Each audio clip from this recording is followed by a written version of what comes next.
Eagle Electronics in AC Mela. AC வாங்கினால் 3-seater sofa free. Eagle Electronics.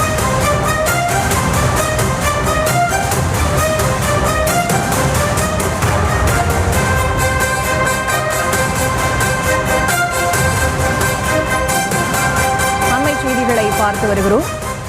நாளைய தினம் தமிழ்நாடு சட்டமன்ற தேர்தலில் பதிவான வாக்குகள் எண்ணப்பட இருக்கின்றன.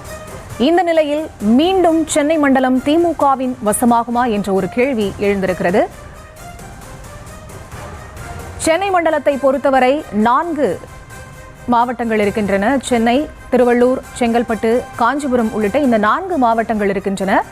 இந்த 4 மாவட்டங்களில் மொத்தமாக இருக்கக்கூடிய 37 தொகுதிகளில் 36 தொகுதிகளில் திமுக 2021 தேர்தலில் வென்றிருந்தது. ஒரே ஒரு தொகுதியில் மட்டும் அதிமுக வெற்றி கண்டிருந்தது.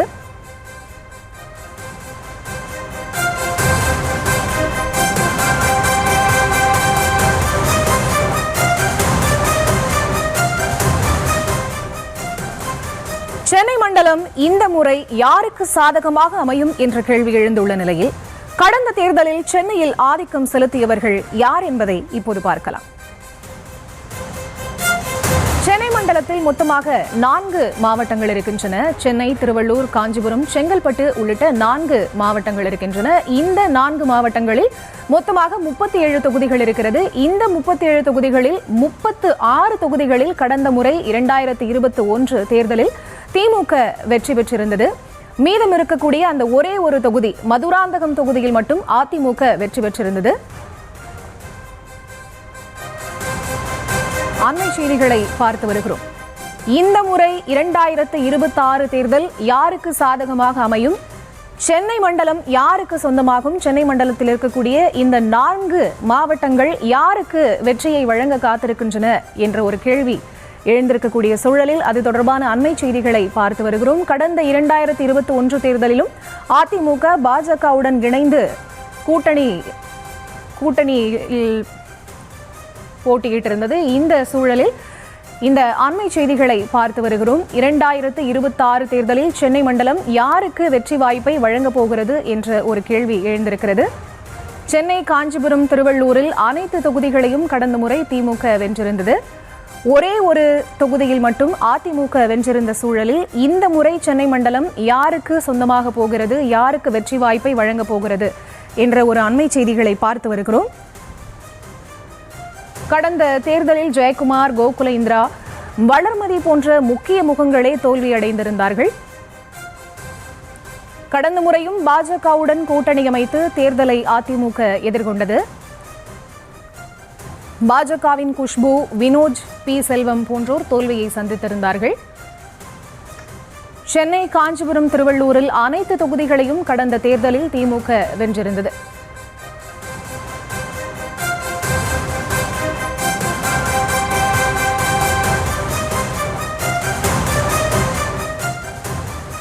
இது தொடர்பான விவரங்களோடு இணைகிறார் எமது செய்தியாளர் பாரி கார்த்திக். அவரிடம் பேசலாம். வணக்கம் பாரி கார்த்திக். தற்போது சென்னை மண்டலத்தில் இருக்கக்கூடிய இந்த 4 மாவட்டங்கள், இதில் இருக்கக்கூடிய 37 தொகுதிகள், இதில் யாருக்கு வெற்றி வாய்ப்பு அதிகமாக இருக்க போகிறது, இந்த சென்னை மண்டலம் யாருக்கு வெற்றியை வாரி வழங்கப் போகிறது என்ற ஒரு அண்மை செய்தியை தான் பார்த்து வருகிறோம். இது பற்றிய உங்களுடைய விவரம்.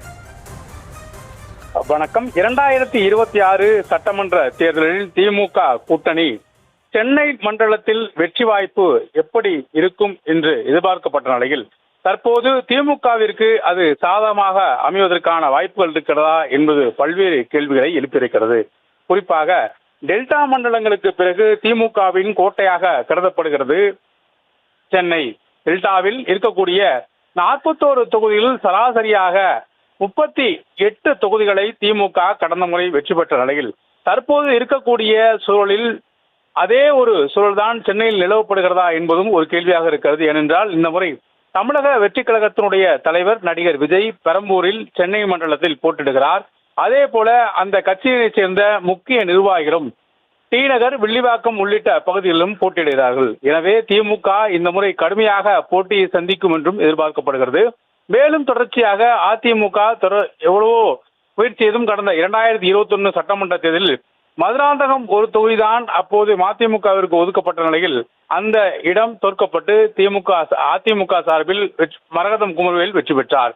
இந்நிலையில் அனைத்து இடங்களிலும் பெருவாரியான இடங்களில் திமுக வெற்றி பெற்ற நிலையில் இந்த முறை அதை மாற்றி அமைத்திட வேண்டும் என்று அதிமுக மற்றும் தாவேகா உள்ளிட்ட கட்சிகள் தொடர்ச்சியாக முயற்சித்து வருகிறது. திமுகவினுடைய கோட்டையாக கருதப்படுகிற சென்னையை இந்த முறை நாம் மாற்றி எழுதிட வேண்டும் என்ற அடிப்படையிலே தொடர்ச்சியாக அதிமுக மற்றும் தாவேகா உள்ளிட்ட கட்சிகள் கடந்த சில நாட்களாகவே கடுமையான பரப்புரையில் ஈடுபட்டு வந்தார்கள். குறிப்பாக மழை வெள்ளத்தில் சென்னை பாதிக்கப்பட்டதை சுட்டிக்காட்டி இது போன்ற ஒரு சூழலை நீங்கள் திமுக ஓட்டளித்தால் ஏற்படும் என்றும் அவர்கள் குற்றம் சாட்டி அனைத்து இடங்களும் பிரச்சாரம் செய்தார்கள். மேலும் தொடர்ச்சியாக 2024 முன்னதாக பெய்த கனமழையிலே சென்னை பாதிக்கப்பட்ட போதும் 2024 3 தொகுதிகளிலும் திமுக கூட்டணியே வெற்றி பெற்ற நிலையில் தற்போது அதே ஒரு சூழல் ஏற்படுத்துமா என்பது குறித்தும் பல்வேறு கேள்விகளையும் எழுப்பியிருக்கிறது.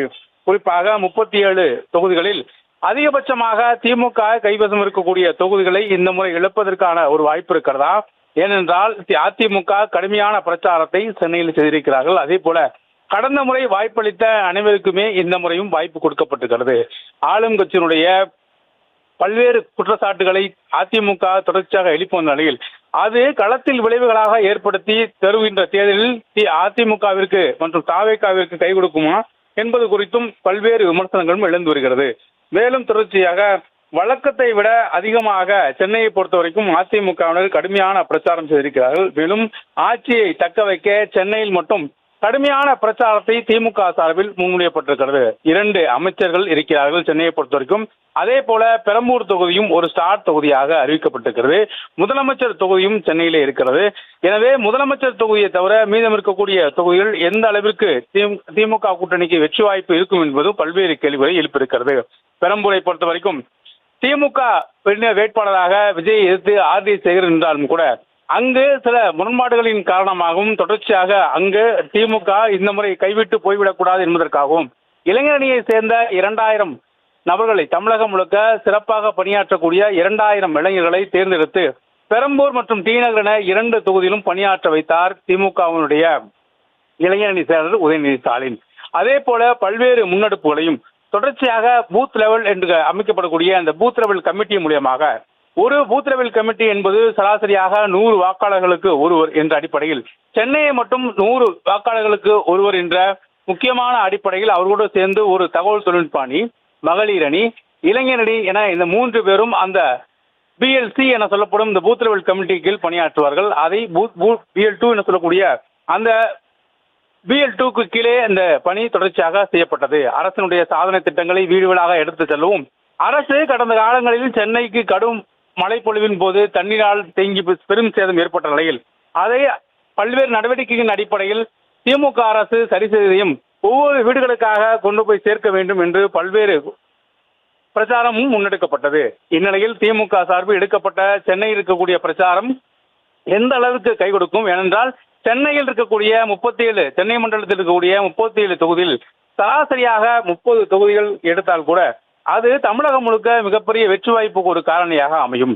வட மாவட்டங்களை பொறுத்த வரைக்கும் சராசரியாக ஒரு 30 தொகுதியும், தென் மாவட்ட 50 தொகுதியும், டெல்டா மாவட்டங்களில் வழக்கம் போல கை கொடுக்கும் என்ற அடிப்படையில் 35 தொகுதியும் என திமுக சராசரியாக இவ்வாறு எடுத்தால் கூட எளிதாக வெற்றி பெற்று விடலாம். 125 130 இடங்களை பெற்றுவிடலாம் என்ற கணக்கில் தான் திமுக இந்த முறை கடந்த முறை வெற்றி பெற்ற அதே தொகுதிகளை மீண்டும் நாம் கவனமாக கையாண்டு இந்த முறையும் வெற்றியை உறுதிப்படுத்த வேண்டும் என்றும் திமுக தலைமை பல்வேறு குழுக்கள் அமைக்கப்பட்டன. சென்னையில் மட்டும் 56 குழுக்கள் சிறப்பு குழுக்களாக திமுக சார்பில் அமைக்கப்பட்டு பிரச்சார வேலைகளும் முன்னெடுக்கப்பட்டன. இந்நிலையில் வருகின்ற தேர்தலில் திமுக சென்னையினுடைய கோட்டையாக மாறுமா, இல்லை கைவிடுவதற்கான வாய்ப்பு இருக்கிறதா? ஏனென்றால் ஒவ்வொரு முறையும் திமுக எதிர்க்கட்சியாக இருக்கும் பொழுது கூட டெல்டா மற்றும் சென்னை மாவட்டங்கள் தான் திமுகவினுடைய வெற்றியை பிரதிபலிக்கக்கூடிய ஒரு இடமாக இருக்கும். எதிர்க்கட்சியாக இருந்தால் கூட ஒரு குறிப்பிடத்தக்க இடங்களை திமுக கொடுப்பதற்கு இந்த 2 மண்டலங்களும் முக்கிய பங்காற்றி வரும் திமுகவிற்கு. அதே போல ஒரு சூழல் இந்த முறை ஏற்படுமா? ஒருவேளை வெற்றி பெற்றால் கூட அந்த வெற்றிக்கு முக்கியமான காரணமாக டெல்டா மற்றும் சென்னை மண்டலங்கள் தான் இருந்திருக்கிறது திமுகவிற்கு ஒவ்வொரு தேர்தலின் போது வரலாற்று சம்பவமாக இருக்கிறது. எனவே அந்த வரலாற்றை திரும்பும் வகையில் திமுக சென்னையினுடைய முக்கியமாக அங்கமாக இருக்குமா என்பது நாளை வரும் முடிவின் அடிப்படையில் தெரிய வரும் என்றும் எதிர்பார்க்கப்படுகிறது.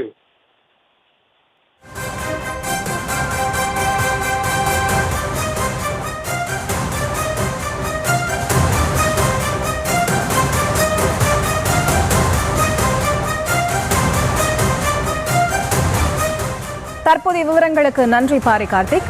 ஈகிள் எலக்ட்ரானிக்ஸின் ஏசி மேலா. ஏசி வாங்கினால் 3 seater sofa free. Eagle electronics.